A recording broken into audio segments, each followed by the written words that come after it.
အားလုံးပဲမင်္ဂလာပါခင်ဗျာကျွန်တော်ကတော့တဝင်းရန်လူဖြစ်ပါတယ်ဒီနေ့ကျွန်တော်က Hikvision Q1 PD ကင်မရာအကြောင်းရှင်းပြပေးမှာဖြစ်ပါတယ်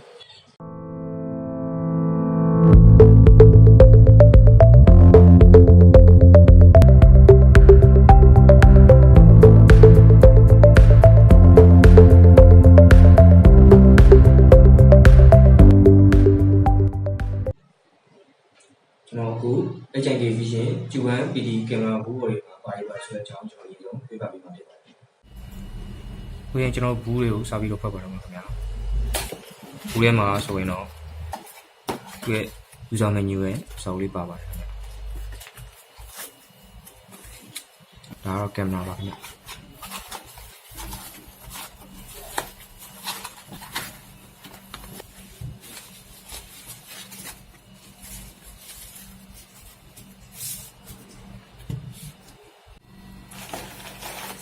ဒါကတော့ charging တုံးလေးပါခင်ဗျာဒါကတော့အားသွင်းမှုအတွက် charging ကျိုးဆို bracket ဖမ်းမှုအတွက် screw တိုက်လေးပါမယ်ခင်ဗျာ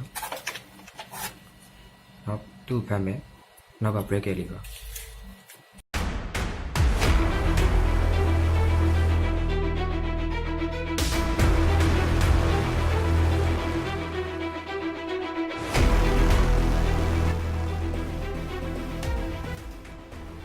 ဒီကင်မရာတော့2 megapixel လမ်းဖြစ်ပြီး 19201080 HD resolution ကိုအသုံးပြုထားပါတယ်။ဘယ်ညာ360နဲ့အထက်အောက်60 degree လဲလှယ်ကြည့်ရှုလို့ရပြီး Ethernet Wi-Fi သုံးပြီးတော့ router ချိတ်ဆက်နိုင်ပါတယ်။ IR လို့ခေါ်တဲ့ညဘက်ပုံရိပ်ဖမ်းယူနိုင်တဲ့စနစ်ပါဝင်ပါတယ်။ Two-way audio စနစ်ပါတဲ့အတွက်ပြန်လည်စကားပြောဆိုလို့ရပါတယ်။ SD card ကိုလည်းထည့်သွင်းသုံးပြုနိုင်တဲ့အတွက်ပုံရိပ်မျိုးကိုမှတ်တမ်းတင်နိုင်ပါတယ်။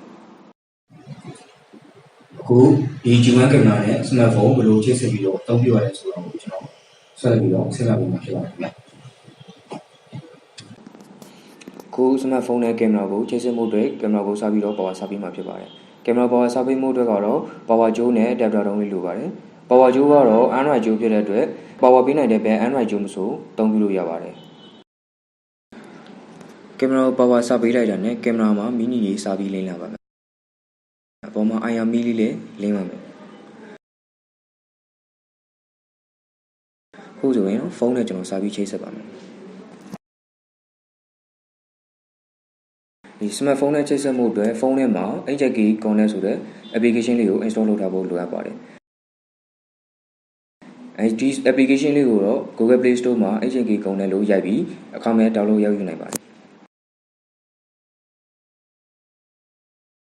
ဖုန်းနဲ့ကင်မရာချိတ်ဆက်မှုအတွက်ဖုန်းကို Ethernet Wi-Fi ချိတ်ဆက်ထားဖို့လိုအပ်ပါတယ်။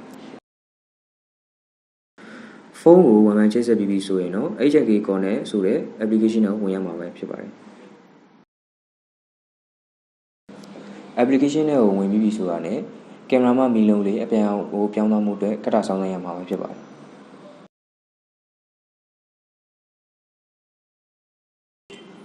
အခုဆိုမီးပြောင်းလေးပြောင်းသွားတဲ့အတွက်ဖုန်းနဲ့စတင်ချိတ်ဆက်လို့ရပါတယ် application နဲ့က advice ဆိုတဲ့အပေါင်းလက္ခဏာတွေကိုနှိပ်ပေးရမှာဖြစ်ပါတယ်ပေါ်လာတဲ့စာမှာအလောက်ကိုရွေးချယ်ပေးရမှာဖြစ်ပါတယ်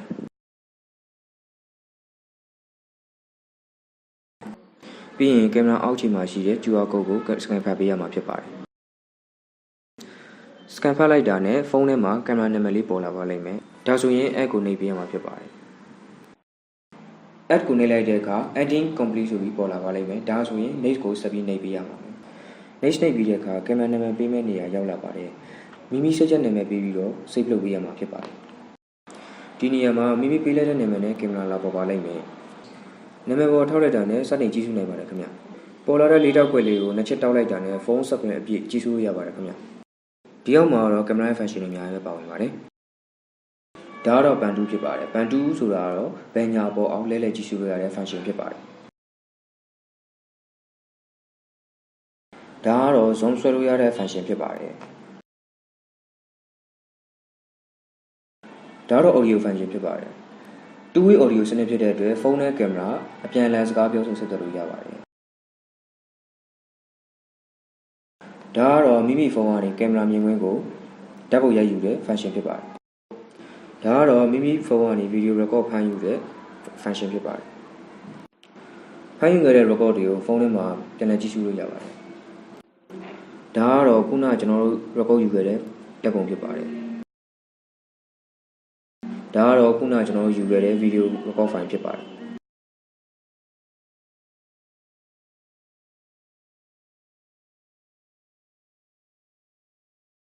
အခုဒီ G1 ကင်မရာတွေကတော့တက်ဆက်သုံးပြီးတော့အင်တန်ပဲပါတယ်ခင်ဗျပြီးတော့ internet wifi သုံးပြီးပြီကျွန်တော်တို့ smartphone ကို computer ကနေပြီးတော့ကိုယ်တိုင်ချိတ်ဆက်သုံးပြီးရပါတယ်ခင်ဗျအကြောင်းကလည်းအဖြူနဲ့ကိုရောဆက်ပြီးသုံးပြီးရဆိုတော့တော်တော်လေးကိုမြင်တတ်တယ်ဗျသူ့ကိုပြီးကန်လို့လည်းခေါ်ရတယ်ခင်ဗျအဲအောင်ဈေးလုံးတက်တက်ပြီးပစ္စည်းကြီးတွေကောင်းလို့လည်း CCTV ကင်မရာကိုသုံးပြီးနေဆိုတော့ကျွန်တော်ကတော့ဒီ HND ရှိနေတဲ့ G1 PD ကင်မရာကိုသုံးပြီးပို့ချပေးနေပါတယ်ဟုတ်ခင်ဗျခုလောက်ဆိုအားလုံးနားလည်တော့လို့ထင်ပါတယ်ခင်ဗျခုလိုကြည့်စုပေးတဲ့အတွက်အားလုံးကျေးဇူးတင်ပါတယ်